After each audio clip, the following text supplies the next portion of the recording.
Racing on Father's Day has long been a tradition at Sydney Motorsport Park, and this year it's back, bigger and better than ever. This is the Paynter Dixon Sydney Master Blast, an action-packed weekend of racing in both day and night and on four wheels or two. There's legends everywhere you look, both people and cars, and a massive variety of action everywhere. And for Father's Day, there's no place we'd rather be. Welcome to the 2019 Paynter Dixon Sydney Master Blast, featuring Australian Muscle Car Masters right here at Sydney Motorsport Park.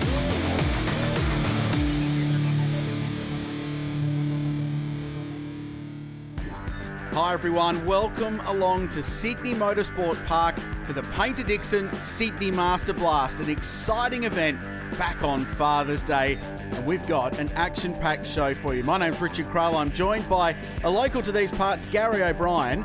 This is an exciting race meeting. Reinvigorated, I like to call it, Richard. We've taken what was a tradition and we've just given it a bit of a jazz up and brought a few other components into it as well. And as you can see, the lights are taking effect here at Sydney Motorsport Park. Here's what we've got coming up in the show for you today. The Paynter Dixon Touring Car Masters Series, they're here. The big bangers from the 1980s and 90s are back with Group A and C Heritage touring cars. This is a flashback to a fantastic era of Australian touring car racing. The DEA Performance National Sports Sedan Series will go at it, including one of the most famous cars in Australian motorsport. Group S, the history of sports car racing, are here, and they've got a massive field as always. This is cool. It's the final round of the National Supercar Championship. And if you've never seen these things before, take a step back. They're pretty exciting. Paynter Dixon Group N historic touring cars are on the program. Fantastic. And how about some two-wheeled action, a nod to the Isle of Man with the Sydney TT. Looking forward to that, and the final round of the New South Wales production cars. But the big story this weekend is that for the first time in this event, we go racing under lights.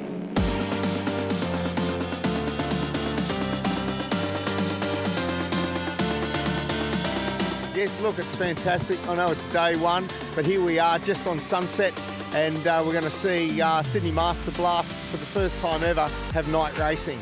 We're so pleased because we've changed the name a little bit. We've called it Sydney Master Blast, but it still does contain the Muscle Car Masters as part of that, and we've got naturally the Touring Car Masters back, which is fantastic. The idea of calling it Sydney Master Blast was so we could also broaden its appeal, introduce night racing, and then tomorrow, of course, we've got motorbikes as well for the very first time. Yeah, it's fantastic. It's certainly a different thing. It's a real spectacle tonight with all the floodlights around, and it's really fun under lights. Everything sort of seems to happen a lot faster, but it requires a lot more focus. So it's good fun. It's quite challenging and a new thing to try. So I'm sure the spectators will come. It's very, very entertaining. It puts a whole new perspective on racing. The red, like the brake rotors glowing, the backfiring of the cars, the lights. I mean, a few coloured lights on the car. You know, it makes it entertaining. I love it. I think it's great.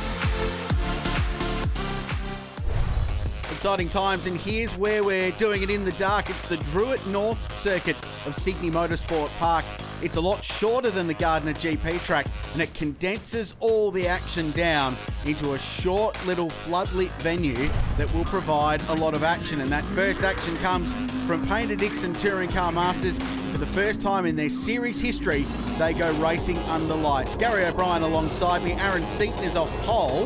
This is something brand new for one of Australia's most popular categories. Yeah, yes indeed. And here is the grid. It's Mustangs on the front row, Aaron Seaton in the 5-litre car, Steve Johnson in the 6-litre car, Ryan Hansford, Ryle Harris in behind him. So, rolling start as is tradition. Short sprint race on the Druitt circuit. They had a standalone qualifying session. The top three cars were covered by a tenth of a second, and a great crowd in the house watching on as Aaron Seaton gets the jump in that bright orange Ford Mustang that leads them down, but Ryle Harris sweeps around the outside. He started further down the grid in the EFS Camaro, but on cold Who's Your Tyres who commit to the outside at turn one, they leave the floodlights and into the darkness. here in Western Sydney. This is an incredible sight. Well, spectacular motor racing. Watch them overturns 4A and 4B on this first lap. That should be interesting. If they don't go line astern, there could be drama. Raul Harris, fourth to first in a couple of corners, and the Camaro leads them over the hill. And instead of turning right, they're going left and then quickly right. This is the venue and the circuit layout they used way back in '96 when the touring cars raced here under lights. Long time ago. It's a great little racetrack, and all the drivers talking about how it was great to get two different circuit layouts in the same weekend. It is, and they had a qualifying session on this one as well as on the long circuit, so they know which way they've got to go. And you can see as the cars thread their way around the corner, even Al Belgian has lights in the middle of the grille on his Mercury Comet. Aaron Seaton with a great run down the straight, the 5-litre Ford engine screaming at 8,000 RPM. And he gets down the inside of Raul Harris. Ryan Hansford in the Tirana tucked in behind. So as always, there's great variety in TCM. And look at Raul. Under pressure, Hansford goes the long way around at turn 2. Brake discs glowing. Can he hang on? That's the big question. He does. He gets through out of turn 3 and heads up over the hill. This is a terrific circuit for these cars. They don't have a lot of tyre. They're heavy. They've got a lot of horsepower. And they slide and move around a lot. Drivers commenting about how much grunt it feels like these cars have got under lights in the cool, crisp air of this sensational Sydney Saturday. Up we go to the final complex. The EFS Camaro in good shape, but he's been hustled down the order a little bit. Oh, that's big! Hansford with a lose all on his own, and Raul Harris has to take massive evasive action. Whoa, how close was that? It's allowing the others up behind them too. They've caught right up and have probably left Seaton well out in front. It's all right, Gary, you can open your eyes. They're all got through unscathed. Here it is again, so just missed the apex a little bit there for Hansford. Lost the rear of that car, and amazing driving, the multiple V8 Ute racing champion, and that is a brand new Ford Mustang for Cam Mason, Newcastle's own, bouncing out over the exit curb and in real trouble. Further back in the field, we've got Aaron McGill in the XW Falcon being monstered by Jamie Tilley in the 65 Ford Mustang riding behind him.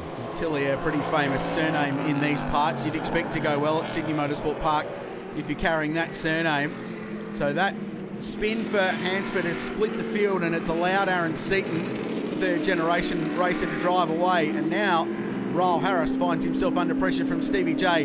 And this, we think, Gary, is going to be the championship battle at the end of the year as well. It most certainly is, and we've got Camaro up against Mustang, two iconic American pony cars, and they're at it over here in Australia.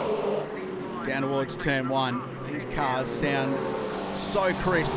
Let's jump on board with the very fast Queenslander. You can see the temporary lighting that's been installed in the braking zone up to turn 2. It's a key overtaking opportunity, and check out the brake discs glowing on these cars. Check out the tyre lock-up as well. Yeah, it was a bit of a moment there. It shows you how hard they're driving. This race pays 10 points to start and 10 to finish, so it can have a role in the championship. It won't determine it in the end, but it's still valuable that you get to the finish.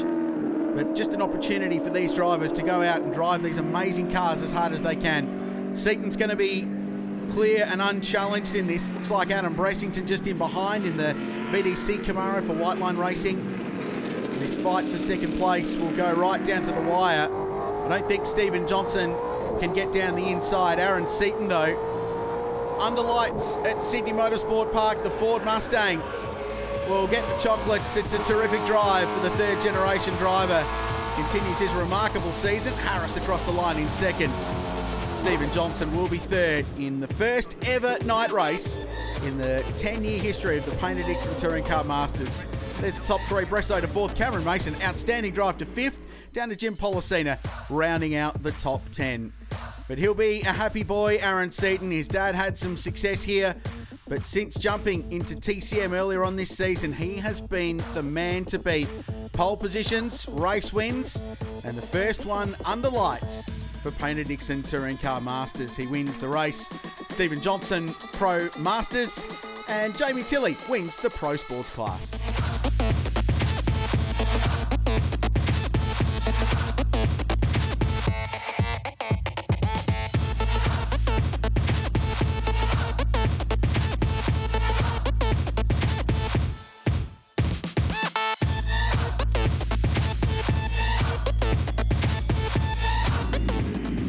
from the souped-up muscle cars of Paynter Dixon Touring Car Masters. It's down to the real heritage of the sport. Thanks to Raging Waters Sydney, it's time for Group N Historic Touring Cars, the category also sponsored by Paynter Dixon. From the early 60s right through to 1972, this is a look back at the history of Australian touring car racing. You saw Jamie Tilley on the podium in TCM. How about his old man, Gary O'Brien, starting from pole in Group N? Yeah, Ford Mustangs pretty much hogging the front part of the field as well, as we're all set to go under lights here again at Sydney Motorsport Park. Away we go. Good start, Tilley. These cars trying to put 600 plus horsepower to the ground. Some of them will tell you they've got a little bit more than that as well. But a clean start in front of a big crowd in that iconic Sydney grandstand. Capris and Tiranas further back in the field. That's part of the joy of Group N racing. There's such a variety of sights and sounds. And we saw the TCM cars battling with brakes up here at Turn 2, Gary. These things don't have the freedoms that TCM does. So I think by the end of 6 laps, as the little Mini has a big slide at Turn 2, I think, Gary, by the end of 6 laps, some of these guys might be hanging on a little bit. Yeah, they might not have much in the way of glowing brakes because some of them don't have disc brakes. That makes it even more difficult, particularly the older NB cars, which are the cars that precede 1965. Tirana just going up the inside there at 4A. They split that chicane into 2 parts for the Druitt circuit. But here's Brad Tilley. This guy has raced everything. He's succeeded in just about everything as well. Had a stint in what is now the Super 2 series in a supercar. Famous, of course, for that bright green GTHO in Touring Car Masters. And recently plying his trade in Group N historic touring car racing around Australia. And anywhere you rock up, there's a Tilley, and usually he's at the front of the field. Yeah, indeed. And the car's got a bit of history as well. It was originally built by the Tilleys for Bob Cox. He raced it quite successfully over a number of seasons and then decided he'd had enough and wanted to go and sail his yacht around the world. So the Tilleys took it back and they've been quite successful with it ever since. In camera there you can see Aldo Di Piolo from Western Australia. We've seen him at the supercar events at Barbagallo and at the Bend, and he really dominated. But I think the opposition in New South Wales is a little bit tougher than what he's faced in the past. And once again, it's that great pony car battle, Mustang v Camaro. It's the early model Mustang, 69 Chevy Camaro, XU1 Tirana in there. That's Peter Bugley having a nice run in that bright orange car back through the field. Ford Mustangs, but this guy finds himself under pressure. Adam Walton in the Mustang. 289 Ford V8 under the bonnet of this car, being chased down by the Camaro. And actually, this is shaping up, Gaz, to be a really nice fight for 2nd, 3rd and 4th place. It is, and as you mentioned there, Walton's car also fettled by the Tilley, so they've got quite a hand in it. And here we got Escort first Tirana. In the background, another Mustang coming up on the back of them as well. It was never really a battle on the racetracks because the Tirana raced the GTHO Falcons back in the day, didn't it? But little Escort, it's the class rival for the Tirana in the sales department back in the 1970s. That Tirana is having a big go through turn 1. The Escort down the inside takes that spot away. Doing a fantastic job considering, and obviously a little bit more nimble and better suited in the dark conditions. Well, you're Graham Mulhouse in that 86 Ford Mustang, beautifully presented car, and you're minding your own business, rattling up to turn 2, and then this happens. So check out the difference in stopping power. So I reckon there's 3 or 4 seconds difference between the Mustang getting on the brakes and the Escort, and that's what probably 700 or 800 kilos worth of difference in race car will do for you in stopping performance. Here's the Western Australian we mentioned before. Of course, they're here from all states. Bagley down from Queensland. We've got, as we said, this car from Western Australia. We've got them from all over the place. That's how keen they will come to race here in the dark. Well, it is a thing that doesn't happen a great deal in Australian motorsport anywhere in the world, so it's very cool to see, and I think this is a real future selling point for the Paynter Dixon Sydney Masters Blast is make this Saturday night show a real headline, and it's great to see a heap of people floating around the paddock, sticking around, stayed here for dinner. The lights came on, the atmosphere was electric, like going to the Speedway. As we start the final lap, thanks to Fast Track and V8 race. Steve Land in the Ford Capri. Now Steve Land's done quite a few Bathurst meetings in Capris in the day. 3-litre Capri as well, Gary. They were a very handy little race car. Never never had the success they needed. They were outclassed in Australian touring car racing. As this battle goes on, this is terrific. This is what Group N is all about. Little capacity cars through the twisty stuff are better. Big V8s will drive away down the straight. Yeah, no one's driving away further than what Brad Tilley is at the moment as he comes out onto the straight for the last time. Well, it's been a dominating performance. His son on the podium in TCM won the class in a similar Ford Mustang. Brad Tilley will win the first night race for Group N here at the Sydney Master Blast. It's a terrific drive, nicely measured, and streaks the car home in front of Adam Walton. Aldo Di Pioli put the pressure on right at the very end, but how's the variety in the top 10? Pete Bagley, first of the XU1s, down to Macri in the Capri, bottom of the top 10. So there's a taste tester for you, but don't worry, more night racing coming your way after the break. Heritage touring cars and production touring cars hit Sydney Motorsport Park for the Paynter Dixon Sydney Master Blast.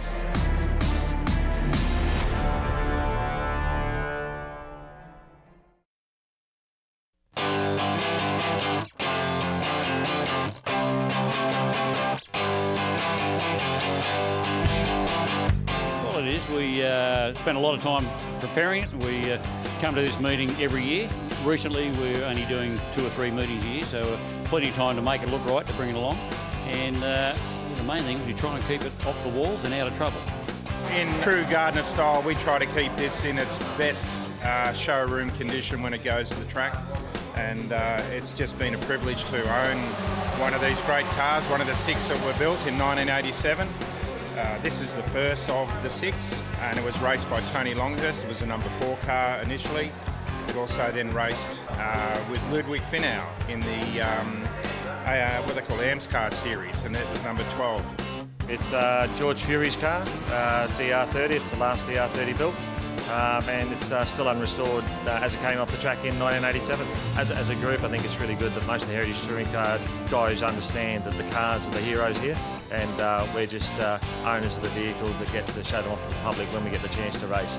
It's probably its most famous outing was Colin Bond and Australian Formula 1 champion Alan Jones, which they came third outright at Bathurst, and that was the meeting where a few of the Australian Sierras were protested, so they had to disassemble their engines after qualifying and rebuild them again for the race, and to still finish third is a pretty good outcome.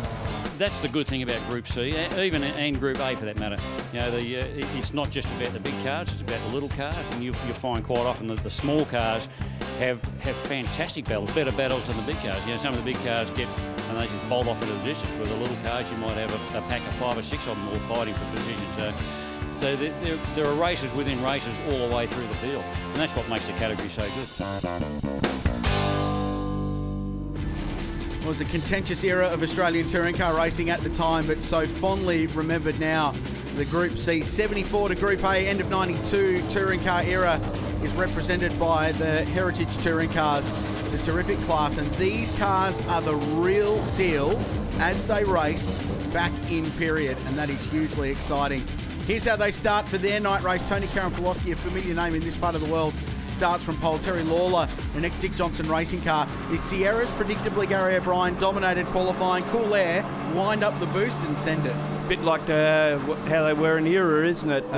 Those 2 cars out in front, iconic cars, ex-Glenn Seaton car, ex-Dick Johnson Ford Sierra. The last one that they built, actually, there's a Ford Mustang, a Greg Keem in behind him, ex-Laurie Nelson car. Group A cars seem to dominate the front of this field.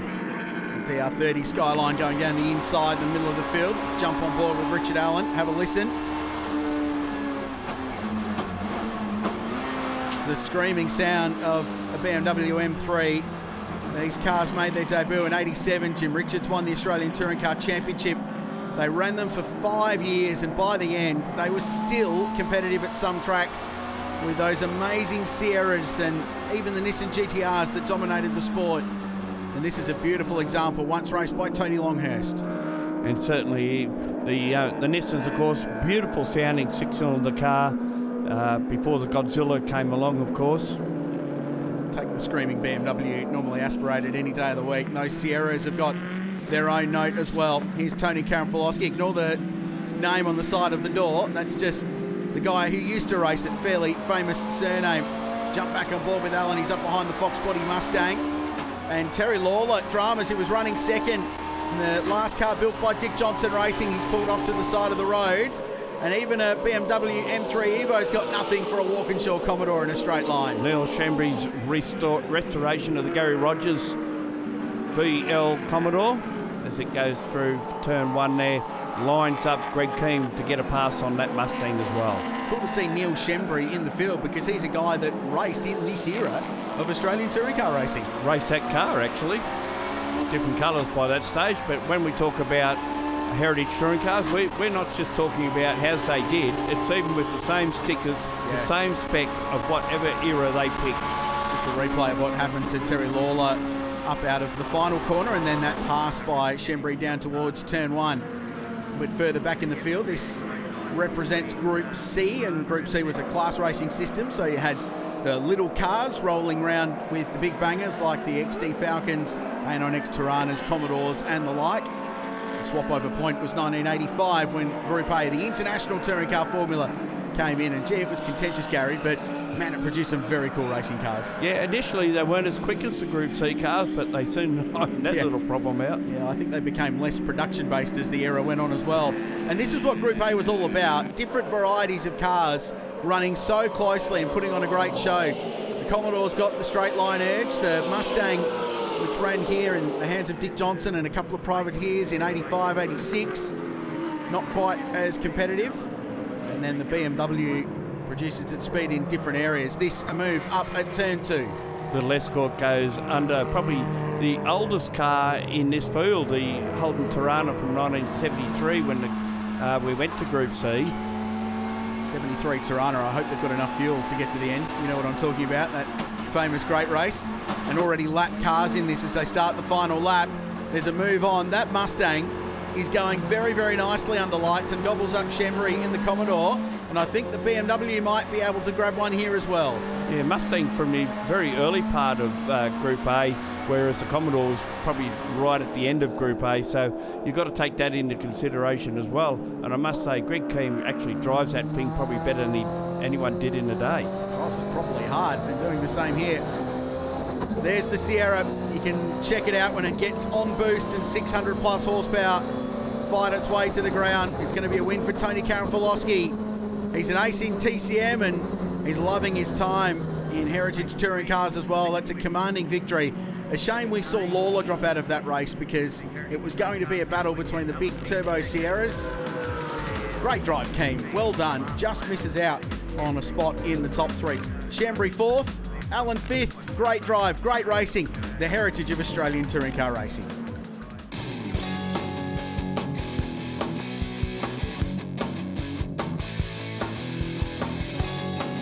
Paynter Dixon is a family-based business, and motorsport's been in the family DNA for all these years. It's great to see the people of Western Sydney and also the broader Sydney community come out and see a fabulous event in the muscle car event. And growing up, I used to come here on Father's Day as well with my father and the Muscle Car Masters, and I'm just happy to be a part of it. Nothing's better than a loud V8. You know, the old cars, especially the touring cars, are fabulous to see. The race times are wonderful, and the noise is even better, especially when you see the kids with the joy of seeing a motor start up and hear the noise. It's wonderful. Great to have Paynter Dixon as part of this event in 2019. Right, this is going to be exciting. More than 30 cars on the grid. Shockwave signs New South Wales production touring cars. This category going from strength to strength. And some of the heavy hitters of production car racing in Australia, Gary O'Brien, are on this grid. They certainly are, and they've got plenty to fight for here. Not so much in this race. This is non-points gathering for the final round of the New South Wales production touring cars, but look at the quality of the field. So turbo BMW M4 on the front row. Four-wheel drive turbo will get the start, though. That's Jimmy Vernon. He's had a lot of success in this category and launches the Evo 10 off the outside of the front row, and he'll beat Anthony Sewell into that fast turn 1 here at Sydney Motorsport Park. Whole bunch of Holden high-performance cars tucked in behind, and just a whole bunch of cars full stop filing their way through under lights at turn 1. It's very congested back in that field. You can see a big field of cars as they thread their way through turn 2 for the first lap. Now, there's one guy to watch is Tony Virag. He was going from further down the field in this, Gary. Had some technical problems with his car earlier in the weekend. Actually left the track and went and got a backup. Yeah, very lucky that when you say some engine problems, that went kaboom, and that was the end of it. And then he's borrowed the Joe Canolis HSV GTS, started rear of the grid. And it's a massive field. 36 cars took the starter just a lap ago. There is Tony Virag. He's a hugely experienced guy. It's been good to see the success in the HSVs in New South Wales, especially. Matt Holt's car had an amazing run at the Bathurst 6 Hour earlier this year and got themselves a huge outright result. Have a look at the variety working their way through. Evo Lance's HSV class racing, remember, and now the battle on for the lead. And in recent times, there have been no stopping BMW's M4 in this brand of racing, but it's a wheel-to-wheel battle. The Evo will have mid-corner speed, the horsepower, the way of the BMW, but check out the Evo on the brakes. Jimmy Vernon sends it round the outside. This talented Sydney-sider, he can really drive, and he is throwing everything at Sully, who's leading the race. Or is he? He's not, because the Evo's back in front. It's the punch out of the corners. That's the difference at the moment. In a straight line, of course, the BMW has the advantage.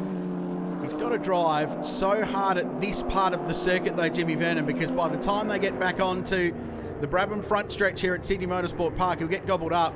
Is there contact? No. Very close. Look at the punch out of this corner. This is where the four-wheel drive has the advantage. And it's like a shot out of a gun, really, isn't it? No traction issues for an Evo. Bit of traction issues there, though. Well, the outside of turn one is not the best place to be at the best of times at this place, let alone under lights when you can't really see anything. High-speed corner, even in a production touring car. Big V8 rumbles down. A great sight. This short circuit, the Druitt track, is terrific, but with 36 cars, it's basically full when they get a couple of laps into a race, Gary, so there is action everywhere you look. Yeah, we could have lap traffic in this before the end of it as well. Garth Walden just taking onto the back of this in the AMG A45. Big temperatures in the front rotors on that car. They've been a successful car in production touring car racing over the last couple of years, couple of podiums at Mount Panorama. Garth Walden can drive, and can drive this place too, Gaz. World Time Attack champion a couple of years ago at this very circuit. More action down the field as we see them going for this, what they call 4A and 4B turn, and you can even see that they're punching wheels off the ground as well. How's the disco lights on Matty Holt's GTF or GTS HSV? That thing looks outstanding. There's been so much effort put into putting this night race program on. Saul's got the lights across the top of the BMW, disco lights under a bunch of cars, different coloured headlights. It looks spectacular. They're putting on a great show. It also helps us identify one car from the other as well. True. Gee, Matty Holt's a good race car driver, isn't he? He's crept up on it over the last couple of years, but he's been bashing out some very, very strong results. Flickering lights there, that's the brake lights working. It tells you that the ABS has kicked in. It shows how hard they're driving. This is about the perfect race distance for the big HSVs. They weigh a lot, they're heavy, they use up their tyre quite quickly. And they slide around, so a short race on a short track is just about where you want to be. Here's the Raceway track time Nissan Pulsars. These are a staple of state-level motor racing in New South Wales. Yeah, Phil Alexander has been around the sport a long time. Come out to have a bit of a play in one of the many classes that race within production car racing in not only Australian production cars, but in New South Wales. Gary, this is the run to the line. It's close. Sewell got boxed in lap traffic, and Jimmy Vernon will just lose out to the horsepower of the BMW. But he threw everything at that in the final corner. The lap traffic worked perfectly for him, and he just misses out. Half a car length in it, and the horsepower of the BMW saw Anthony Sewell home by just a couple of tenths of a second. What a terrific race. Tony Virag through the field to third. So that's the night racing component done and dusted. Gee, it was exciting, but stick around because after the break, we jump onto the Gardner GP circuit for the Day 2 program here at the Paynter Dixon Sydney Master Blast, where all the legends are watching.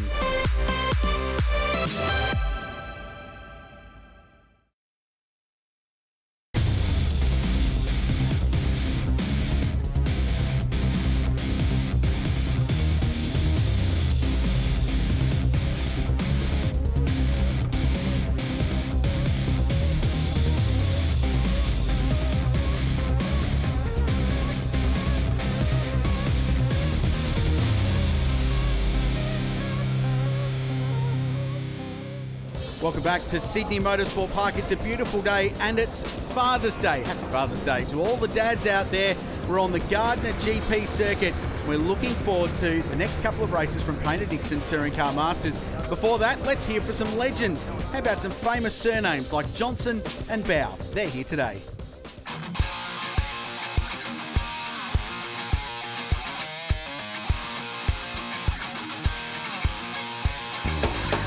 Well, it's been better for Steve than me, but we love the category. I got him into it a few years ago, which was probably a bad thing for me because most of the time he's beaten me, but I conceded in the fact that as a young boy, I used to teach him a lot. Another mistake I made. So the cars are awesome to drive. They're very powerful, haven't got a lot of tyre grip and got absolutely zero aero, which I think, anyone that reads my social media knows that I think aero ruins motorsport. So, well, they are. They sort of almost remind me a little bit of the old V8 supercar, the pre-car of the future. And although they got probably more horsepower and a smaller tyre, so it's a little bit trickier to drive. And I just love driving a car with still a H-pattern gearbox. And then John knows you've actually got to have a technique to drive these cars. You can't just get in and go. You've got to actually really understand how to get the most out of them, and it's very tricky. So we turn our attention to the Gardner GP circuit, one of the more iconic layouts in Australian motor racing. She's a tricky racetrack. There's lots of long, loaded, fast and flowing corners. The big hairpin right-hand overtaking opportunity. In fact, there's a couple of them on this layout. Now, we're going to take a look at some highlights, Gary O'Brien, of race 3 of Paynter Dixon Touring Car Masters. This was a championship points-paying race, and it also provided one of the most wild opening laps we've seen in the category this year. Yeah, very bad start from Adam Bressinger, and he slipped back down the field, but look at the action up the front. Let's hope that everyone remembers to turn right at turn 4. Roll Harris spent most of the opening lap of this on the lock stops trying to get the EFS Camaro straight. Johnson was up the inside, that always tight run out through turn 3 and then over the hump at 4 and down the hill. The man to watch though was John Bow. He was pretty fired up. Success has been a hard time coming for the 5-time TCM champ this season in the Paynter Dixon Pace Holden Tirana. But a great move on Stevie J at turn 1. That was the first of many though. Oh yeah, because as you can see there, Bow ran a little bit wide out of turn 1 and Stevie Johnson came back up the inside to take that spot and a little bit more by the look of it. How's the friendly fire between the old mates? That wasn't the end of the battle. Johnson had a huge moment coming out of Brocco 5 corner. Big bout of oversteer trying to get the horsepower in Mustang Sully to the ground. And Bow finally cleared car 17. That's his old race car, remember. Jamie Tilley unfortunately struck dramas up at turn 2. And after being on the podium under lights, his day ended quite early in this one. Bow continues to move forward in the field. Now he tackles Ryan Hansford for another position. And these two, of course, Tirana's a bit more even in performance, but down at turn 6, JB does it all again. Bow's car had a drop valve in qualifying and unfortunately missed the night race, so he sat that one out, but it means he's got fresh rubber for this one and he was able to blaze his way through. Now that was big. Aaron Seaton slowed. He was the early leader and that allowed Royal Harris to jump through, and it set up a thrilling final lap as Aaron Seaton dropped back through the field with some dramas. Royal Harris found himself under pressure. You never die wondering with John Bow. Certainly didn't in this one. He got so close. In the end, 350 cubic inches just got past 304. Straight line performance was key for Royal Harris. He won the race by a 10th. Ryan Hansford 3rd. Terrific motor race though. Cameron Tilley, Zakanovic and Bruce Williams completing the top 10 in race 3 of TCM.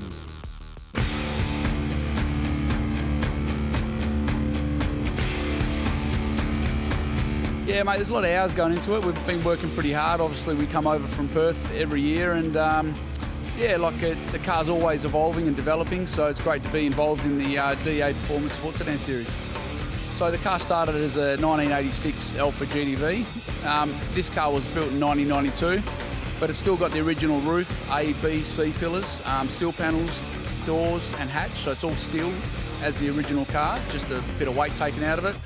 when the original sports sedan rules were made, that's how the category was. A lot of the new rules now, you can have carbon fibre composite parts, roofs and everything. So this is still the original car as it was built. Obviously under the body shell there's always developments of suspension, newer shock absorbers, a lot of aero add-ons that have made the cars faster. This car's originally a 6-litre Chev with a torque tube through the middle, 2 monocoques and a Hewland transaxle in the back. It's one of the most famous and most successful cars in all of Australian motor racing. Shannons are bringing you the DEA Performance Australian Sports Sedan Championship. These are the big bangers, Gary O'Brien. We love them. We love the Tony Ricciardello Alpha. We love the Aston. We love the Audi. We love this category, full stop. There's not much you don't like about it, is there? And look at the quality of the lineup. Tony Ricciardello on pole, Jordan Caruso alongside him, Steve Tomasi in third. So Ricciardello, a winner on Saturday here. These cars didn't race under lights. There's a pretty logical reason for that.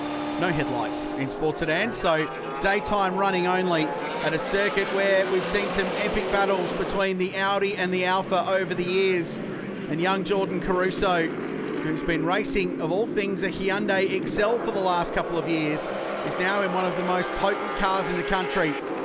Up to turn 2 they go. Ricciardello in front.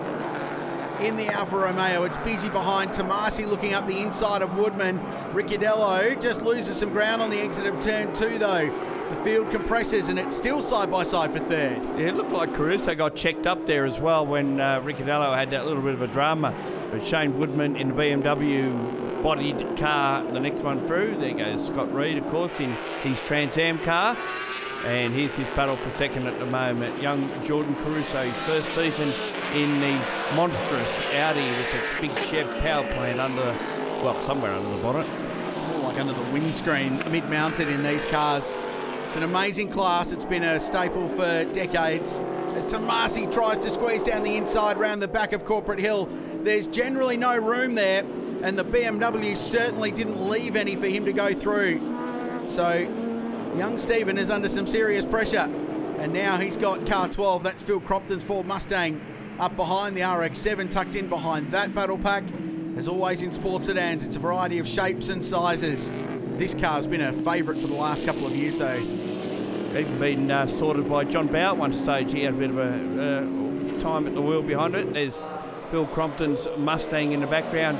Steve Tomasi missed the last round. They had dramas earlier in the season with an engine fire and unfortunately couldn't get it fixed for round 3, but back for round 4 and there he goes up into third spot. This old man famous for a pretty iconic incident down at Phillip Island back in the 2000s with Dean Randall back in the day, over and under, flips and helmet throwing escapades down there, but the Domain Prestige Homes livery has been a famous one in sports sedan racing, and that was the pass down at turn 1. Tomasi gets the job done. Caruso and Ricciardello a long way up the field. There is Caruso, jumped into that car this year. Jack Perkins has raced it for the last couple of seasons with success. And Darren Hossack before that had some success in the car, actually won the championship in it. Wasn't that a cool era with Hossack v Ricciardello? I think history will look back at that very fondly. Here's Smith looking down the inside of Larry Perkins lookalike Commodore down at turn 6 at the back of Corporate Hill. That's a nice pass. The Monaro goes through. Here we got Phil Crompton on the back of Shane Woodman. A good back battle going on there. Alex Williams in the background in his Mazda. The Phil Crompton car, it's only 5.5 litres. It gives away about half a litre to the cars around him. He reckons it makes it more tractable out of the corners, gives him not quite as much punch in a straight line, but certainly a car that's more drivable in his opinion. But if there was ever a category, Gary, where the old adage, there's no substitute for cubic inches, was a truism, it would be sports sedans, surely. You'd go the full 6 litres if you could get it. Might help you get out of corners, but if you get beaten down the straights, you're not going to be doing much passing. And the BMW proving that because it has all the answers at the moment. Crompton are now trying to use the Mustang's advantage, which is the slightly lighter engine and the more tractable power. Further back in the field there, we've got a couple of Monaro body cars, one chassis, one sports sedan, of course, or what we call space frame. So there are a couple of classes in sports sedan racing that allow for cars that are more showroom spec with some extreme modifications but without the custom-built space frame chassis. Look at Woodman's BMW under brakes at turn 6. Really affected by the bumps. They run these cars so low to get the maximum amount of effect from the aero that these cars have got. They've got full under trays, massive rear diffuser, and well, you can see the massive rear wing. They run them low, so that means they have to run them stiff as well. They don't react kindly to bumps. And they're fairly light on top of all that, so that also accentuates any time they hit any of the big bumps. Tell you what, the pace has been quick this weekend as well. The lap record in the 28s, but they've been running mid to low 29s all weekend. So Sydney Motorsport Park is fast and the field attacking it at the moment quick as well. Down the Brabham Straight towards turn 1 where these cars are a sight to behold. If you go and plonk yourself on the hill on the outside of this corner and watch them hammer in, it's a lot of entry speed, and because of the aero, it's a lot of mid-corner. Let's enjoy this. This is Tony Ricciardello.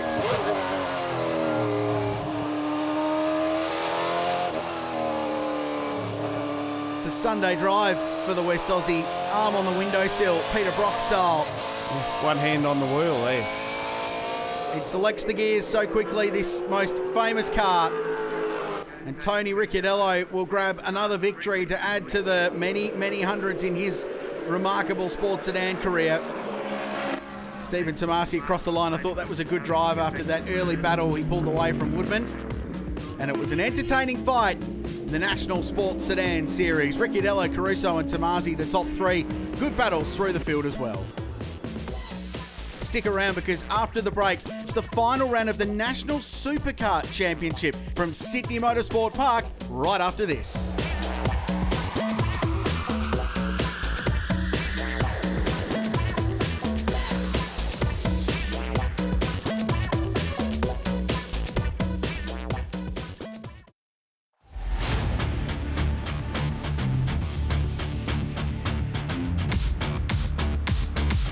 I've been racing ever since I was about 7, 8. Recently joined the Superkart series about 3 years ago now, doing the 125 shifters, and I love it. It is the best sport ever. Superkarts is all to do with carrying speed around corners, not bogging down, not having to change gears down, so that's a big learning step for me. After racing here in Australia for two years in 2014-2015, we thought let's take on the world. We won the Australian Championship. So we thought, let's go over to the UK. We raced the British GP in 2016 and we won that. Did really well, we surprised ourselves and we thought, what's the next step? We went into 2017 and tried to do the European Championship and again, surprised ourselves. We won that in the single cylinder category. So the next step was to hop into a twin cylinder international car. It's always fun coming from last because you get to put on great moves and stuff and try and get up as far as you can, and it's sort of like when you start last you have nothing to lose, but when you're starting on pole it's a bit more scary because you've got a whole pack behind you and it's always good fun. It's an important weekend for the Australian Superkart Championship because it's the final round of their national championship.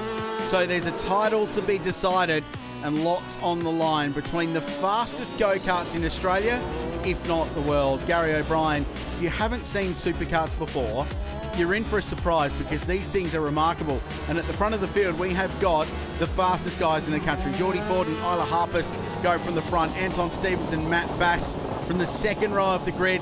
We're on board with one of the all-time greats in Gary Pecoraro. He's off the third row.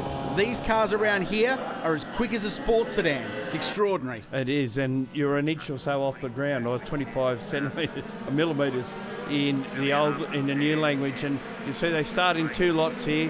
The 250 national and international at the front of the field. Then we've got the 125s and stock Hondas in behind them as they head down through turn 1 the first time.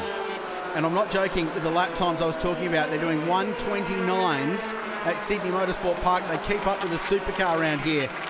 Isla Harpus, number 1, reigning defending champion, leads them through. Pegorero's got ground, so he started back on the third row of the grid, but he's already got himself up with clear racetrack. And how's your neck muscles? Yeah, the physicality of these things are just unbelievable. I struggle in a hire kart, Gary, let alone a national superkart doing 29s at Sydney Motorsport Park. Oh, as you can see, a big field of karts here for the last one. Interesting, all the championships are up for grabs. Now we can see Anton Stevens moving through ahead of Gary Pecoraro on the opening lap. Under brakes for the hairpin. You can see Gary with his left hand reaching to the gear shifter. There it is. Push forward to up change, pull back towards the wheel. It seems slightly counterintuitive compared to a road car you might have, or a race car with the sequential shifter, but it works for the way these karts are so physical and the force is exerted on the drivers who are, as you mentioned, so low to the ground and in such a violent environment. Such a short little throw on the gear shifter as well. Ilya Harper's out in front at the moment with Stevens in second and Pecoraro in third. They head down again through the corners. Here we've got a replay of the start, and Pecoraro got away really well, didn't he? Good start. Committed to the outside at turn one. Had the 8 of Anton Stevens just in front as he went through. And the vibration in the car, so you imagine what it's like from a physical point of view. And I think that was Stevens ran a bit wide at turn 2. Yeah, he did, and Pecoraro was there at the moment to dive up the inside. You mentioned class battles in superkarts. So 250s out in front, 125s have been putting on a show this weekend as well. Yeah, and their championships up for grabs as well. Nick Chambry, who has been the front runner, would have had 2 wins to his credit already, but had a water hose come up on the last lap of race 2. So he's had to fight his way back through from towards the back of that grid. It's Jeff Reed, Sydney Sider in the 34, just making a nice pass around the back of Corporate Hill. Battles all the way throughout the field. Massive field. More than 30 arrived this weekend and put on a great show. Paul Campbell, another one in contention for the 125 championship. And there you can see he's battling very hard with Aaron Cogger, and actually gets the slipstream working and got time to even have a bit of a adjust to the fuel mixture as they head across the start-finish line. Well, and that's just allowed. I don't know if there's a hesitation or a bit of side draft effect, because these do have an aero effect, but Cogger got a really good run alongside at the end of the front straight. It'll send it the long way around at turn 2. Opens the steering. What about a switchback manoeuvre? It's not quite on yet, and the 20 holds on, but this is a terrific battle. And how's the just leaning over with the wrong side of your body to tweak the air fuel mixture in the straight? So here's the move. So there was an aero toe, and then he's not even clear. He just has a casual look down. Oh, I need to sort that out. Tunes the kart up on the run into turn 1, which, by the way, is one of the fastest corners in Australian motor racing. And flat out in one of these vehicles as well. So mine back on the job and holds the line going on the inside of the corner. Still, it continues. Just a great break there. You can hear the torch of tyres going into the right-hander. It's such a critical corner at Sydney Motorsport Park. If you get a good run out of there, you can line yourself up for a good run through the final complex and then try and get that pass done up towards the top of the hill here, or even better, get a toe down the straight. And that's exactly where Cogger is at the moment. So he fights to keep in touch as well. So in terms of lap time, the 125s are in the 36s and 37s. And here's the return of serve as Cogger looks to go around the outside. They're on the final lap of the race. And there was almost a nonchalant shake of the head there, wasn't there? He had no answer. Needs to tune it the other way, perhaps. Running out of laps to do it. One tour of the 3.9k circuit to go. Ilya Harpus, well, he's the champion. He's got number 1 on the Nasu panel of his kart for a reason. He gets the checkered flag, wins the race. Terrific performance. And here's Gary Pecoraro, one of the all-time greats in Australian superkarting. And a really feisty opening lap gets across the line. Nick Chembry and Rose, 5th and 6th. Cooper Campbell, Robin and Stewart rounding out the 10. So let's dive straight into highlights now from the championship-defining race in Australian superkarts. And this one, late in a sunny afternoon here in Sydney, went right down to the wire, Gary O'Brien. But Ilya Harpus, he was out in front, off pole position, tough to beat. Well, that's the place to do it from, isn't it? And in an endeavour to seal your 4th title, you want to try and make it go right. Don't want to have the pressure put on you. Get out in front and go for it. There was also a fight on for the 125 championship. Campbell and Cogger were in the mix of it. This was an odd coming together up at the final corner. Mike Fisher in the 9, Michael Doherty in the 67. Contact, both out of the race. Yeah, cost Doherty the round win for in Stock Honda as well, unfortunately. Harpus found himself out in front, and this needed to be a measured drive with no mistakes, because he finished in that position. Championship was going to be his. Off the road up at the run-up into turn 1, which is a high-speed approach. It's Bart Curnow, the 125 class, found himself out of the race and out of harm's way, but there was no stopping this guy. Ilya Harpus, already a 3-time champion, and with a victory, made it for Australian Supercar champion. And by the way, the 125 title came down to a count back, and it went to Aaron Cogger by virtue of finishing in front of Paul Campbell.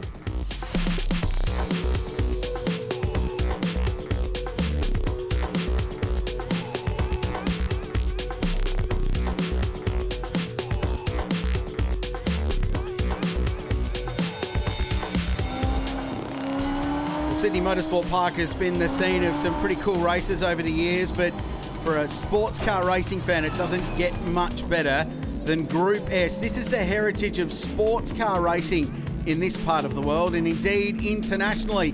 And they've been a feature of this part of the Paynter Dixon Sydney Master Blast. Brought to you by Driving Solutions today. Wayne Seabrook and Stan Adler, a couple of Porsches go from the front row. Terry Lawler, though, Gary O'Brien, the big grunt of the GT350 Mustang, will be one to watch today. Yeah, didn't get a great start, did he? And it's all Porsche up the front as we see him get on the way for this race. Well, it's the Mark Donoghue unfair advantage for the Porsches off the line in this category, because their rearward weight distribution, big fat rear tyres, and they don't have the same horsepower of the Shelby. But things are more equal when they run up the hill towards turn 2. Corvettes in this field, MGs a little bit further back, Mustangs and Porsches. If you think GT3 racing now, this is like the heritage version of that back in the day. The high performance sports and supercars of the road of the era, tuned up to go racing. Yeah, up until the end of 1974, this category covers, and like Group N, it's divided into A, B and C, depending on what year model vehicle you're running with. Let's just take in and enjoy the onboard action Mr. Lawler's providing us here in the Shelby GT350. Likes the Frank Gardner school of steering, where you feed the wheel rather than the more traditional hanging on 10 to 2. You're hanging on for dear life in one of these things around this place. They're just awesome to watch though, and the competitive balance is quite good. Wayne Seabrook was on pole by a margin, but the racing since then has been terrific, and Stan Adler in particular, but Doug Barber as well, who's in that 911 car with the Martini livery, have been competitive and close, and they've been pushing this guy particularly hard in this stunning Porsche 911, 3-litre flat 6. Just about the peak era of Porsche 911 performance. Certainly the famous whale tail body shape. And as you can see, already starting to pull something of an advantage. Wayne Seabrook has raced most of the race tracks over the last couple of years. Likes to be part of his Australian tour of winning in Group S type racing.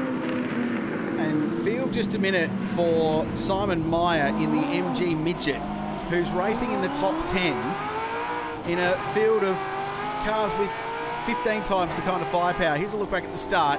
So not a great launch for Lawler. Barber's start though in the Porsche was excellent. Launched across to the inside, but was gobbled up by the Shelby Mustang on the run up into turn 2. Where's the Porsche? About to emerge inside the driver's door there, I think, at the GT350. Yeah, the Myers in their MG Midgets really punch above their weight in this category, and often taking it up to the Porsches and the Shelbys that are up in front of them. It's 1,300 cc's, the Midget. 1,300 cc's against the GT350 Mustang, which is 4,728, and he's using all of them there as Terry Lawler powers himself up to 3rd place and leaves Doug Barber standing still in a straight line. So it must be frustrating for the Myers. They'd be so good on a short track. They probably wish that this whole race was done on the Druitt circuit as well, because A little shorter lap would have brought them a little bit closer, but gee, they fight well. And the fact they're getting into the top 10 at all is a remarkable achievement. Shows how hard they're driving them. Yeah, and let's not forget Alfa Romeo, big name in Group S in sports cars, also ran in Group N with their 1750 GTV. But these cars, a little bit aside from that. There's Doug Selwood going around the outside at turn 1. This is Terry Lawler. Well, horsepower's a thing, and there's a fair bit of difference between these two. That's the easiest overtake that Terry will ever make. This car prepared by the Tillies as well, and Terry was actually going to sell it and then decided he liked it so much he's going to keep it. And here's that battle we were talking about. It's the other of the Myers, Simon, in 131, putting some heat on a big Ford Mustang. Gobbles them up through the corners in that initial phase of getting out of the corner, and then it's goodbye Mustang. Straight line performance, so handy. But watch the braking under the stoppers down here into the right hand of this famous hairpin, which is one of the best overtaking opportunities at Sydney Motorsport Park. 53 is about to gobble him up as well. Speaking of gobbling up, I think that there we go, Meyer getting past there by one of the Porsches, and the Datsun coming into play as well. So that's Aaron Smith in the 280Z. Those Z cars were awesome. Front engine, rear wheel drive, really nicely balanced. In their day, a match on occasion for the Porsche, but Meyer's doing a great job. He's got in front of both of them in the midget. And he's now in the part of the circuit where he can really relish, because his car would be much superior over the back part of the track. Yeah, well, he's got to get his head down now. It's through this high-speed stuff where that car, with its lightweight, will be able to have a slight advantage. By the time they get round to the braking point at the hairpin, he'll be gobbled up. No stopping this guy, though. It's a beautifully presented car, and Wayne Seabrook is driving it superbly. And for Group S, it's going to go the way of Porsche. It's car 27. It's the New South Welshman on top at Sydney Motorsport Park. Wayne Seabrook wins again in Group S, and the margin back to Stan Adler is quite significant at the end of that one. Great racing, though, right throughout the field. Terry Lawler, a well-deserved podium with the Porsches 1 and 2, the Mustang in third place. We'll jump into highlights of the finale for Group S now, and this was as close as it got for Wayne Seabrook. Launched the car off the line, but burst into wheel spin. That was all the invitation that Stan Adler needed, Gary O'Brien. Yeah, he got to the lead, and even he had a little bit of a side movement as well, but good to see Stan get up in front. 9-11 performance is his business, so he knows Porsche's pretty well back to front. Doug Barber in third place in the 911. Now, car number 13 was going to be a star of the show. There was a terrific scrap all the way through. That's Aaron Smith. He's in the 69 Datsun, the 280Z, powering past Calvert Jones in the 40. But check out Damien Meyer in car number 13 in the thick of the action, and this lasted every single one of the 8 laps of this race. Made a move on Canine to start with, and then thought, well, maybe I can go around the outside, but ran out of room just there to effect the pass. This was a change of the lead. Seabrook down the inside at turn 1. It was pretty easy. There was no real fight from Stan Adler. Knows when he's onto a good thing, slotted into second place, and Seabrook put his head down and drove away. Meanwhile, this continued. The little midget trying to work his way past, couldn't quite get there in the end. And it was a terrific weekend. Wayne Seabrook got the victory. It was a dominating performance all weekend long. Porsches swept the podium in this final race for Group S. Thanks to Driving Solutions. We'll check the results. Kevin Luke just off the podium. Aaron Smith 5th. And look, the midget, it got into the top 10.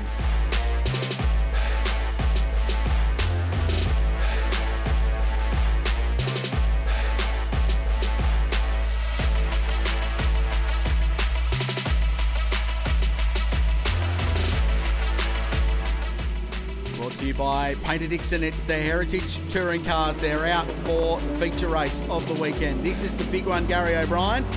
Ford Sierras have been dominant so far. Do you think anyone else can get a look in this one? Yeah, keep an eye on Adrian Alesi in the Walkinshaw. He might be a half a chance here. He's starting out of position 4. Greg Keane, we've seen what he's done already. And Craig Nelson in that Mitsubishi Starion. So here we go, 600 horsepower Ford Sierra RS 500s on the front row.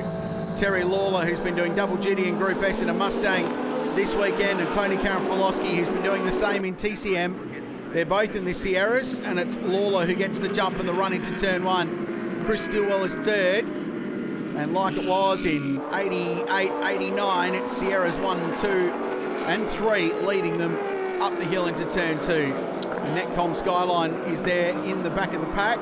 BMWs, Walkinshaw Commodores, it is a great sight. Lawler with a bit of a moment, trying to put all that grunt to the ground. Has a slide on the exit of turn 2, but Karafalowski's in a world of pain, bashing the thing off the rev limiter out of turn 3, wheel spinning his way through in second place. They always said in the day they were very hard to manage all that horsepower, and we're seeing it again today, haven't we? It's a great example of the Aussie effect on global Group A racing, because this part of the world built the fastest Sierras anywhere. Dick Johnson took one of his to Silverstone for a Group A race and had them all blown away before it broke. They're still competitive to this day. Richard Allen, he's been quick in the E30 Evo. Yeah, and he's chasing the earlier model JPS car.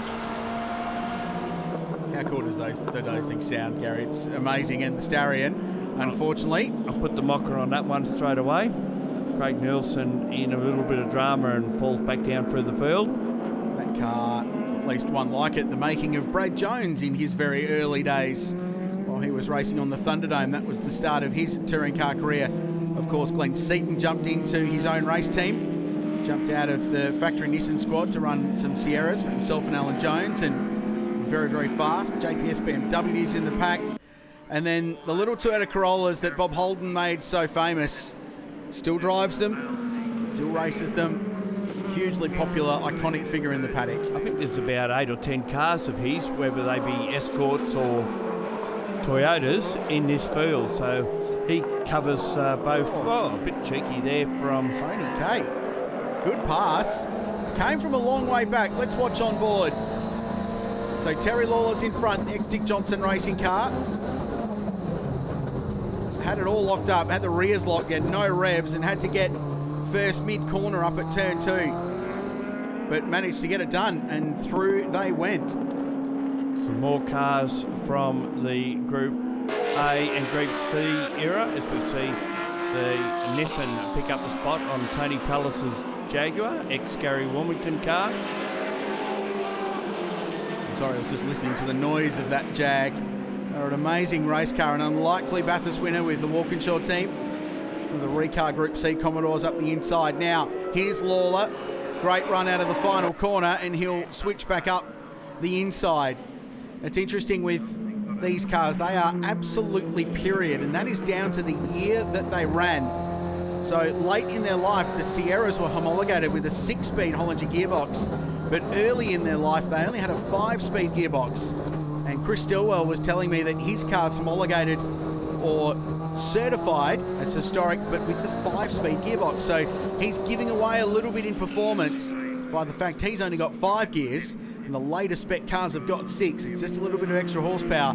And even though it's historic racing, Gary, they're still fiercely competitive, these guys and girls, and just want to go fast. Motor racing drivers don't like getting beaten by anyone, do they?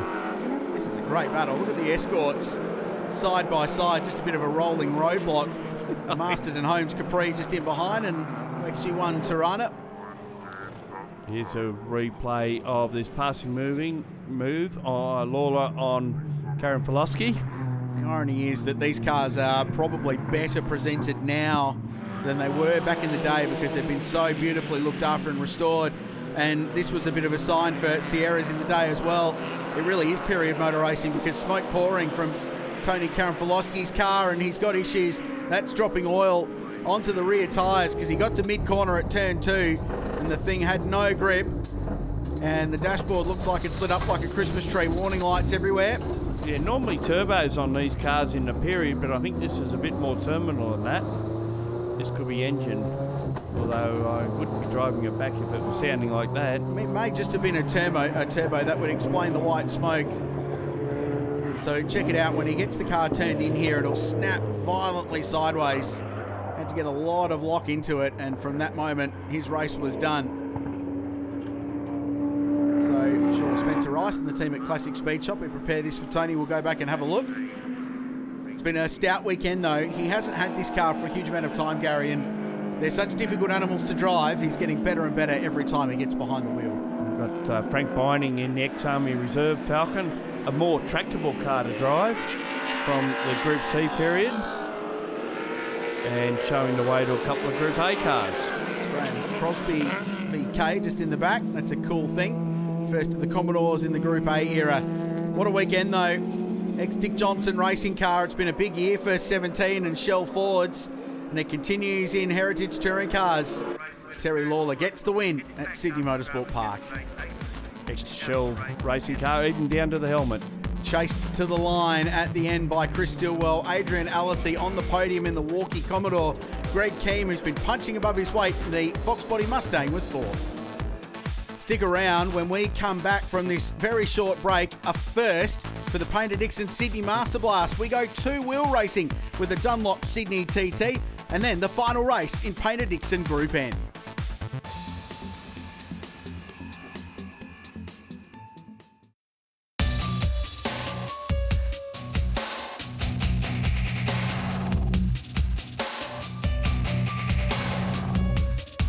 It's great to be with the cars.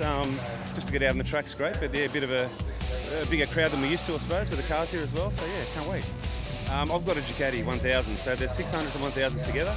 So it should create some good racing with some of the faster guys on the smaller bikes, and yeah, it'll you see the big bikes have to take them on the straights, but I think they'll get us on the corners. I think so. I think we are. We're ready to roll. The VC Performance ZX10 and Dunlop ZX10 is ready to go. We've been here quite a few times before, so we're looking forward to what is the inaugural event for us here in conjunction with the Master Blaster, so it's going to be a good day. It's a 2017 ZX10 RR. It's one of only 17 in the country. We built it up after we had a big crash at the day before the 5 hour a few weeks ago. It's on the main straight, probably 295-ish, about that. I don't know. I don't have a speedo, so we don't look at it. But you spend a lot of the lap over and about 200 k's an hour, so it's a quick place. Sydney Motorsport Park seen some two-wheel action. In fact, the long circuit is named after a former world champion. Highlights of the Dunlop Sydney TT Race 1. Two-wheel action at Sydney Motorsport Park. But unfortunately for this race, it didn't get much further than turn 2. A big field barreling up into the left-hander and contact in the middle of the field. Two riders down, quite heavy impact, and that brought out the red flags. The decision made by race control to end the motor race and make sure that the track was clear so medical attention could be sought for those two riders. They were up and about afterwards, checked each other to make sure they were okay, checked and released from the medical centre here at Sydney Motorsport Park. So we move on to race 2, and Gary O'Brien, this is different. We're getting a Le Mans start. We don't see that often in Australia, do we? We've seen it around the world, Isle of Man, that sort of stuff, and bikes doing it there. But what a good lineup of bikes, and two categories here. We've got the 1000s and the 600s, of course. And if you're a good sprinter, you might get out in front in this one. There's a couple of slow pokes there, I noticed. Yeah, if you can't run, you're in a world of trouble. So the drivers to watch: Dean Hasler, Tim Griffith, Lockie Epps, who's an Australian superbike racer, and away they go. So this field could be slightly jumbled in the opening couple of laps. The Dunlop Sydney TT is away. It's the first time we've seen two-wheel racing on Father's Day at Sydney Motorsport Park. It's a great addition to the Paynter Dixon Sydney Master Blast featuring the Australian Muscle Car Masters. Up to turn 2. It might just take a little bit of time for this field to sort itself out. Certainly a lot of toing and froing and passing, even in the run to the first corner. 3 wide through turn 3. Hard to judge sometimes when you're leaning into the corner like that. Everyone's sorting themselves out through turn 4 and then to Brock 05. That change of direction, which is difficult in a car, but there's an elevation change, rise and fall in the road. The driver's trying to go from a quite quick right-hander to a quick left. And now they stand the thing on the nose wheel and get them turned into turn 6. And then around the back of Corporate Hill. So good, clean opening lap. Everyone's still sorting themselves out. You get the feeling the way some of these guys are racing their way through the field, Gary. The Le Mans starts mix things up a little bit. Certainly has. Look at the number of bikes too that stand on the back wheel out of the corners. You lose your steering when that happens, so you've you've got to be very delicate at times on the throttle to make sure that you don't pile off onto the side of the track. So we'll complete the opening lap. The field's starting to assert itself now as we watch Michael Jeffrey on the 53 coming out of the final corner. Running just outside the top 10. So here's the start. So Dean Hasler is on the 217. He was the first in queue. He qualified on pole early in the weekend and did not get a great start and dropped back to 4th place. It looked like it might have been Epps and Griffith who got a bit of a jump there on our pole sitter at the start of this one. So the Fast Track V8 race replay showing that. I like the Le Mans start. It's easy on a bike though, isn't it, Gary? Because you don't have to strap yourself in, you don't have to close the door, no catch nets or anything. Just jump on and away you go. Yeah, just as long as you've got someone there holding the bike and ready for you to go.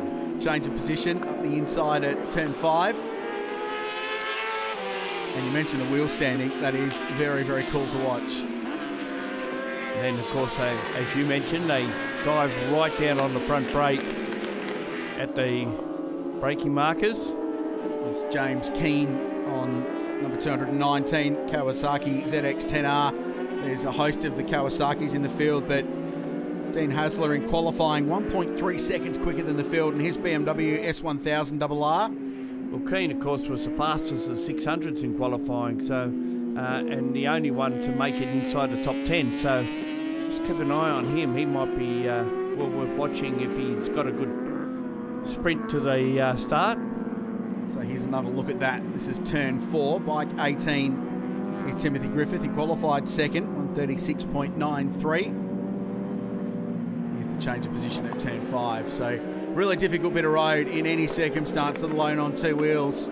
But it's been terrific to see the two-wheeled history of this venue, Gary, reflected in this race meeting, because this was the home of the Australian Motorcycle Grand Prix, the greats of the sport. Remember, Indeed. Mick Doohan and Alex Creville had a going to here in the 500cc era.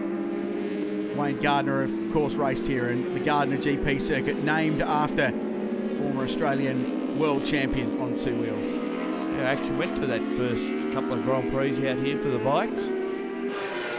Terrific atmosphere, I would imagine. Very different from what I'm normally used to. Yeah, Timothy Rodley there in bike 17. That's a Honda CBR, 1000cc bike. So there are, like so many categories this weekend, races within a race. So 1000cc at the front, but James Keane's been the top of the 600s for most of the weekend on bike 219, the Kawasaki ZX-6R. Big squiggle out of that top corner too. As they get the power down, you can see the bike just, the back wheel not getting all the traction they like, and they get that little squirmy thing going. And I know if I was sitting on it, I'd be feeling very comfortable, I can tell you. No, you'd be hanging on, as would I, but these guys and girls do it very, very nicely. It's a good squabble, this, just a couple of bike lengths in it, first to second. The run out of turn 1. It's another of those really difficult changes of direction at Sydney Motorsport Park. You've just completed about 180 degrees through turn 2, and then instantly you switch back the other way at 3 and set yourself up for those double right-handers and then into the left. So Timothy Griffith going along well. He's under a bit of pressure from Epps just behind.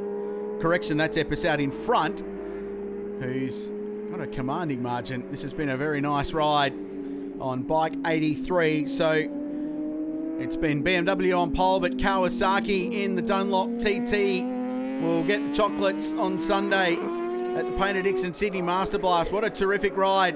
Le Mans start helped, but it's been a comprehensive victory for Lachlan Epps in the Dunlop Sydney TT. Great ride, really impressive. Tight further down the field though, minor positions getting sorted out in that superbike scream across the line. It's a great show. It's cool to have some two-wheel action here. So Epps, Hasler and Griffith, the top 3, De Leon in 4th, and Pellegrin rounding out the top 5.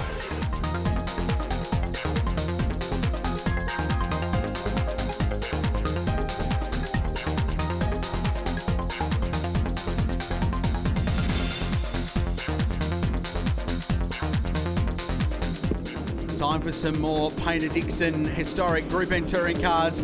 And this, Gary O'Brien, a special race, the Ray Dean Celebration Race. Well, Ray Dean, a stalwart of the Appendix J Association of New South Wales, I think they now call it Group N, New South Wales, or Historic Touring Cars, but yeah, unfortunately passed away, so this is a race in his honour.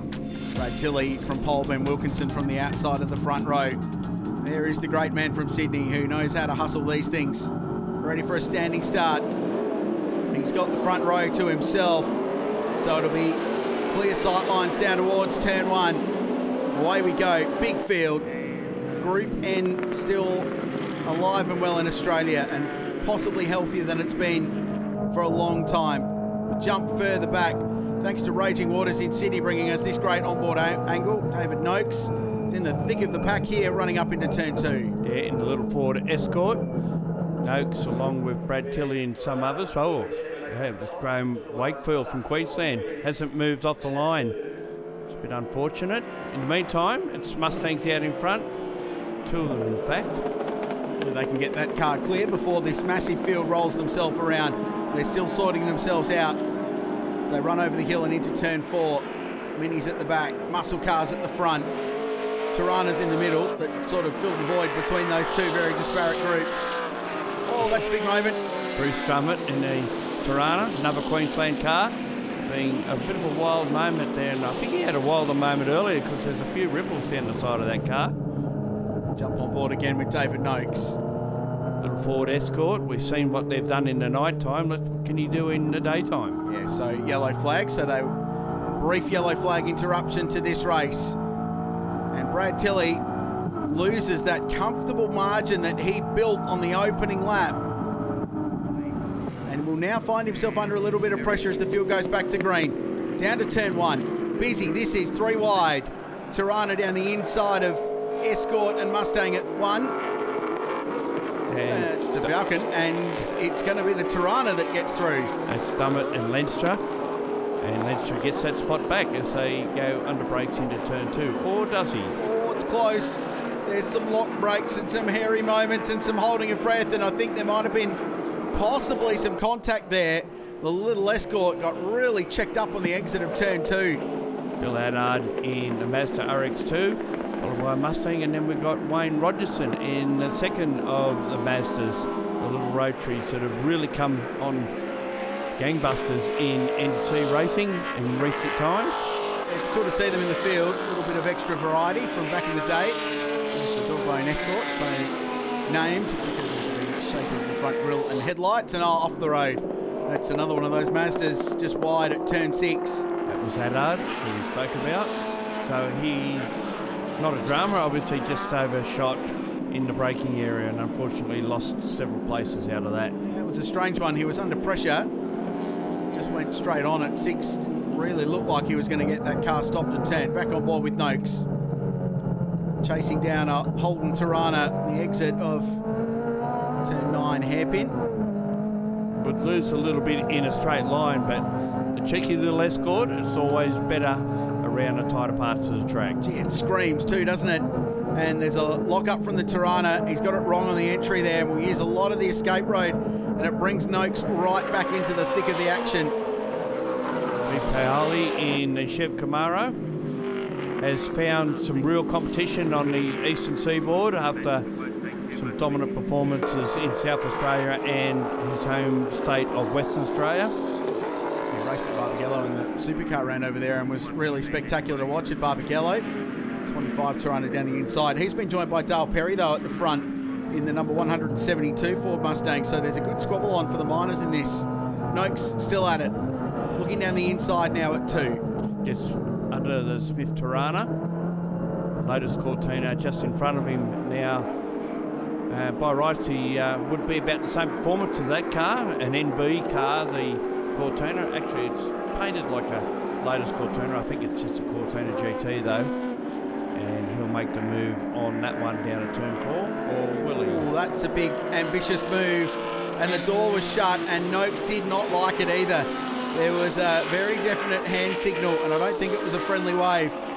I think he felt like the door was firmly shut, and now he'll try and get the move down into 6. And it's a bit busy here to be waving arms around because you had the door shut. Made the pass, 77 through. Let's have another look at the overtake.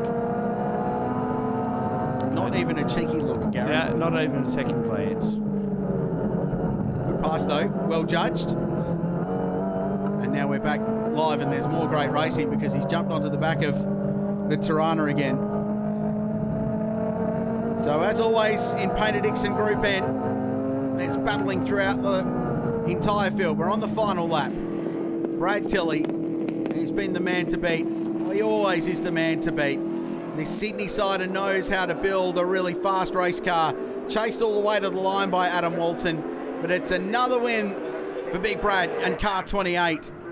And the Mustangs are 1 and 2 in Paynter Dixon Group N. Heritage Touring Cars putting on a show at the Paynter Dixon Sydney Master Blast.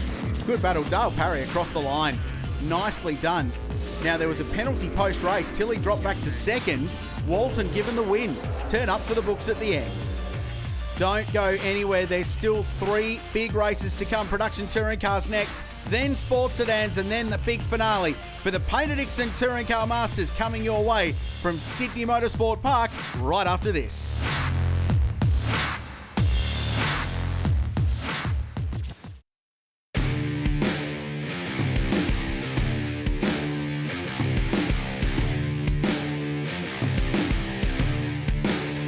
Yeah, over the years we've done a few and currently working on the new Commodore program with a controlled TCM engine. Hopefully we can get Melinda Price into that car, and we're looking after Danny here behind us, and there's been a few others along the way.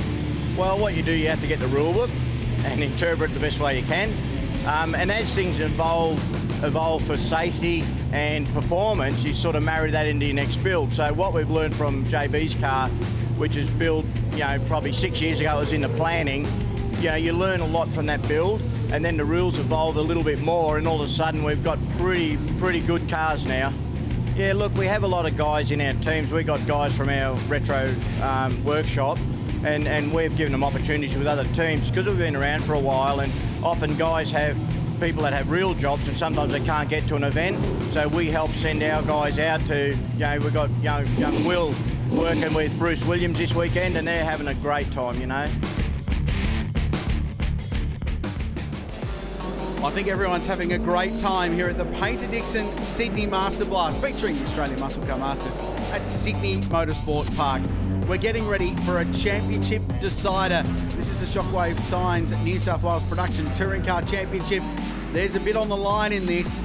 We're looking forward to this race, and it's been a battle of the Evos out in front. Vernon and King off the front row. Trevor Simon's going from row 3. Matt Holt will always be one to watch. He's off 4th in this. Here we go, championship on the line. We're on board with Chris Reeves. He's in the thick of the pack. Class racing, production cars, Sydney Motorsport Park.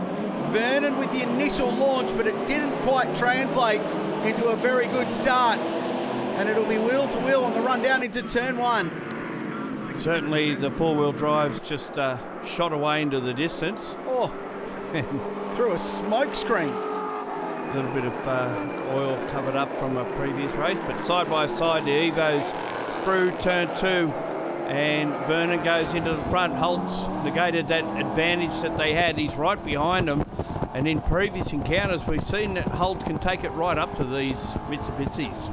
I love that he's got the performance mode engaged on the HSV Zap there on the centre screen, so we can see how many of the 6,500 RPM he can use. He is actually using down the inside. Big battle.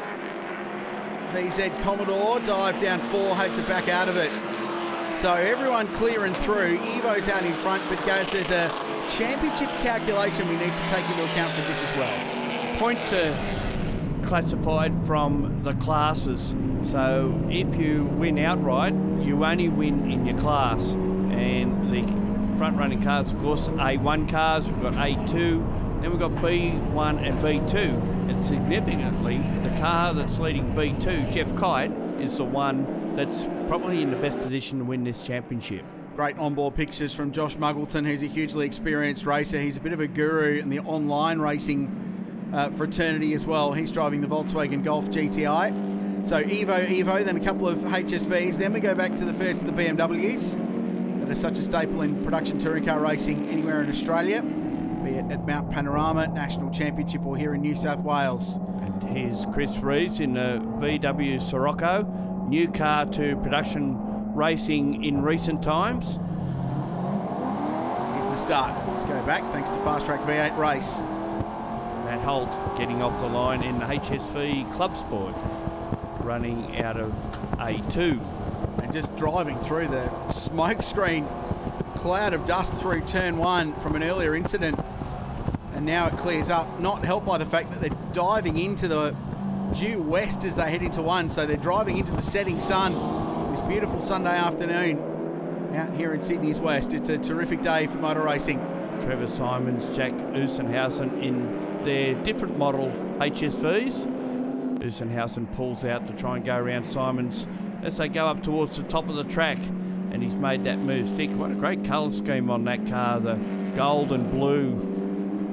And the blue changes colours with the different lighting as well. Muller in the 77, this team's been up and about for some time.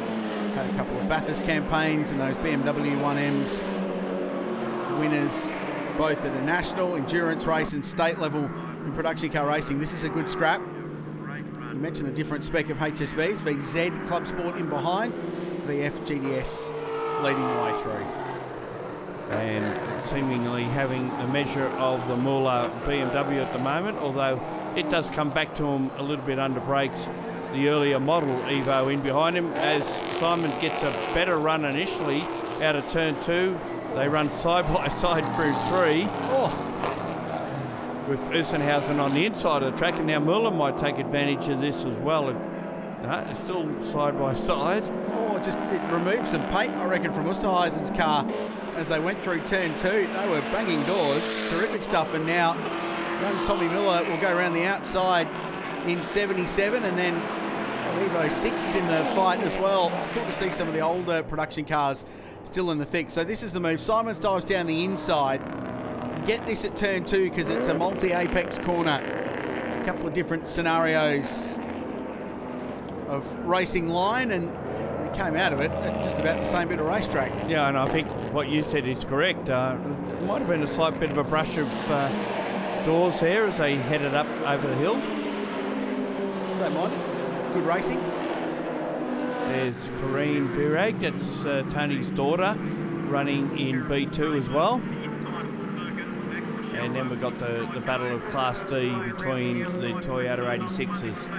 And that's been on for quite a few meetings with the likes of Harrison Gray and Zach Lapalco and Eden Thornborough, the 3 main contenders that have been dicing it out throughout the season. Zach Lapalco in 212, just leading that little battle pack at the moment. I wonder if Toyota ever thought their car would be so good at motor racing when they introduced the 86. Well, Jimmy Vernon's had a terrific weekend. From a championship point of view, it looks like if they finish the way they are, Matt Holt's going to miss out, and Jeff Kite will be the the New South Wales production car champion, but Jimmy Vernon will get the big prize on race day in this beautifully turned out Evo. Shockwave signs on the side, and here's Matt Holt. And driving it very, very hard. Never going to die wondering at the end of this, is he? Bit of drifting going on there by the look of it as he brings it out down the straight for the final time. Great racing. Shockwave signs, New South Wales production cars. Checkered flag out. Jimmy Vernon gets the win. It's an Evo 1-2. Great results racing throughout the field. Matty Holt third, Usterhausen fourth, and Muller. Great drive in the little BMW, rounding out the top 5. And now time to celebrate a champion. There's Jeff Kite, expat from the UK, moved to Australia to go motor racing. He wins the Production Touring Cars Championship. Congratulations, Jeff. A great result. 616 points at the top for him. Matt Holt just misses out. Michael King third in the Evo.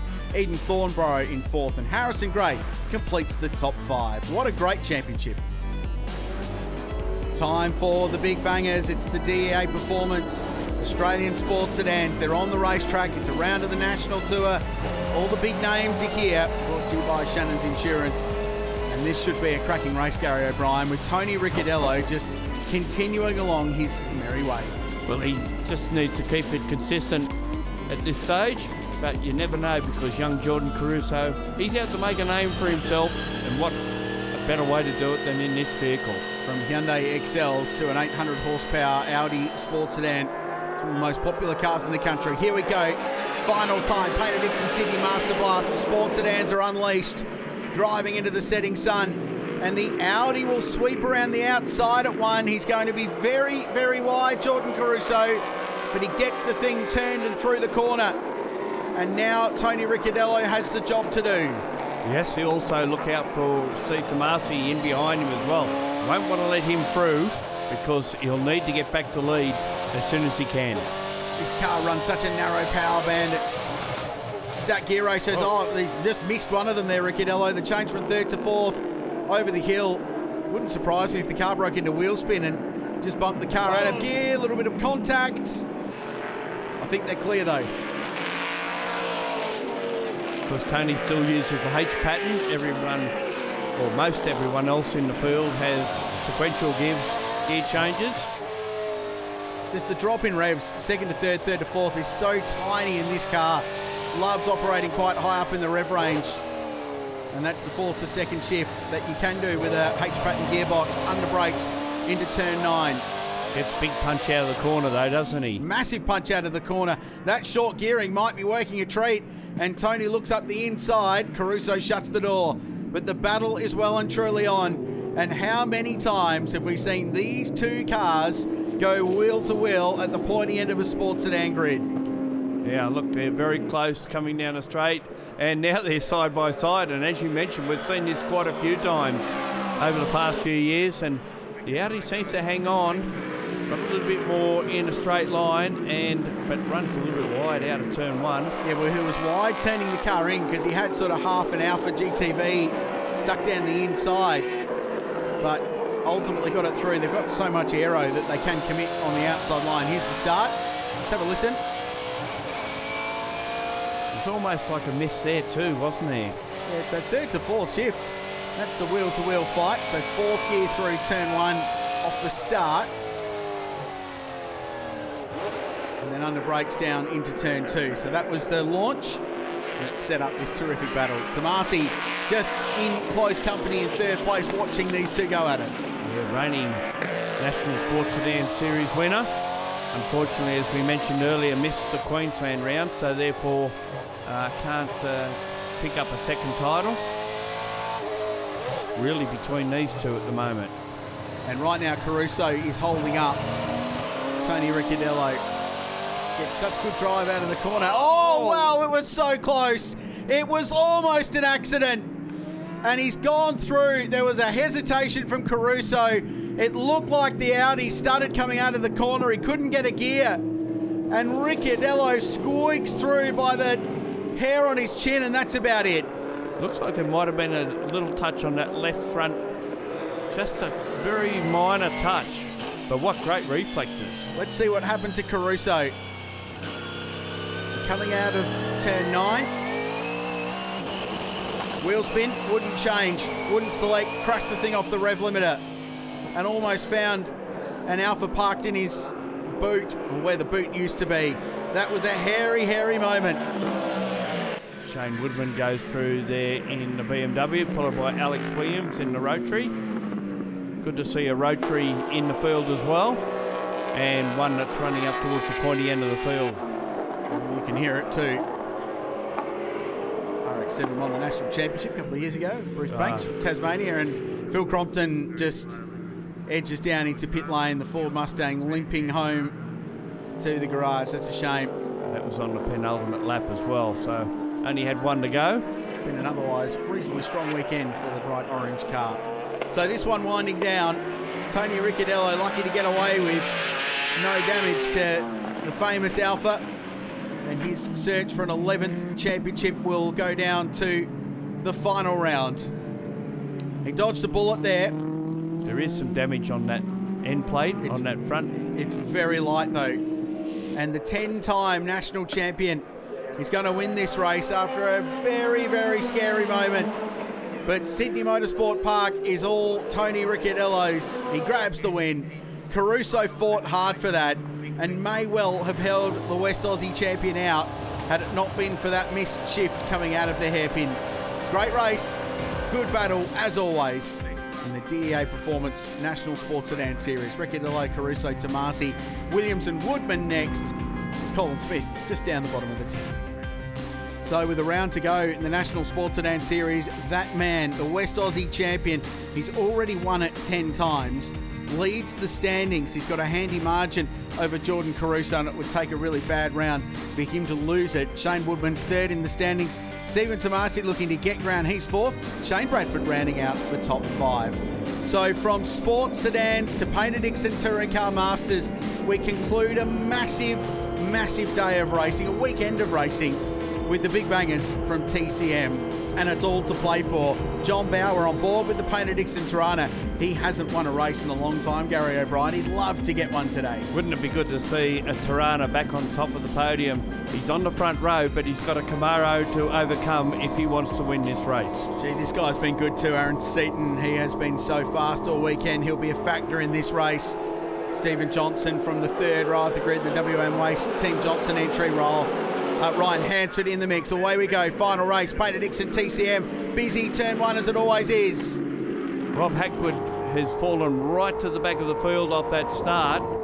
But Hansford's come back strong after having a drama on his contact. Bow off the road. Bow off the road and runs very, very wide. He'll get gobbled up. Be lucky to be in the top 5 after this. And gets another hit for his troubles on the exit. Adam Bressington, I think, involved there. I think Cam Tilley might have even given him a little nudge as well. So huge moment. Bow was wheel to wheel with Roll Harris in the FS Camaro up to turn 2. And there was, by the looks of it, the slightest bit of contact. So that changes the scenario just a little bit. Bressington and Tilley, wheel to wheel. Cameron finally getting on top of the V8 powered Valiant Pacer that's such a fan favourite. We're on board with Aaron Seaton. He's chasing Roll Harris. Mustang and Camaro at the front of the field. Doing a good job. Hansford in third, Johnson fourth, Dennis Bressington, Tilley, Bow recovering. Puff of brakes from the front there of car 17, running down into turn 9. There's Bruce Williams, AC Delco Tirana, chasing down Marcus Akanovic. That's the brand new Ford Mustang of Cameron Mason. Beautifully built thing that had a win in the trophy race earlier in the weekend. We've got Seaton right on the back of Harris. Can he do anything about it? Coming out onto the straight. It's a good indicator of the performance. A 6-litre car, just a little bit stronger in a straight line than the 5-litre rival there. You get an aero assist though. These cars punch a really big hole in the air. So by the end of that straight at 250k, you're getting a bit of a tow. And just closes in, and we're going safety car.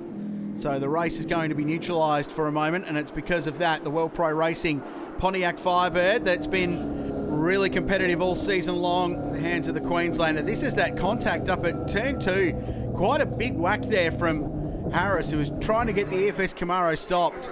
So restart time. We'll go back to racing. They do a double file in TCM. And it's Harris back in front again. Now, can Hansford do anything about getting past Seaton? Bressington up the 4th spot. Dennis Johnson, Bow. Sakanovic hanging wide there on the outside of Williams. And McGill hanging wide as well in behind. Bruce Williams in the thick of the fight. AC Delco Tirana. Let's jump on board with John Bow. This safety car's worked for him because it's dragged him back closer to the leaders and looking to pull a move on his old mate, teammate, family friend, whatever you want to call it, Stephen Johnson. At the moment, anyway. Well, it's arch rival right now. They're both in calculations for the championship as well. Aaron McGill, Ranger Ford, looks down the inside of Tony Karanfilowski. Good pass. Harris, wide on the exit. They've been pretty lenient with the use of that exit curb at turn 5 this weekend, so there'll be no dramas with that. Ryan Hansford's jumped up into 3rd place in the multi-spares Tirana from Peters Motorsport. Jim Policina going down the inside of Tony Karanfilowski there as well. Yeah, didn't quite get that move done though. Jim having a terrific season, running towards the top 5 of the championship all year long. This is Canet's right up. Bressington's a little bit wide on the exit of their hairpin, but there's nothing in it between the leading 3 cars, 3 different types of cars as well. Camaro, Mustang, Tirana, 1, 2 and 3. It's been so even all season long. They've been working hard on the handling balance of the EFS Camaro and really chasing it. And they're not quite there yet, but they're making big grounds. And Woody, who runs Fat As Competition, pretty happy with how Ryle's driving the car. Here's Aaron Seaton. He got a great run out of the final corner. Bit of an aero assist, and he's going to get the lead here at turn 1. This is big. He does it. Gets it through. Great racing.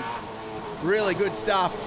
And now Harris will try and fire one back as they run up to turn 2. But Seaton asserts himself in front, and now car 30 leads the way. This is cool. Replay of side-by-side action down at turn 1. Not the place to be on the outside at some speeds like that. Just about at any speed. But Ryle did a very nice job until that V8 Ute racing experience. Those cars didn't have a lot of traction and grip either. Bow on Johnson.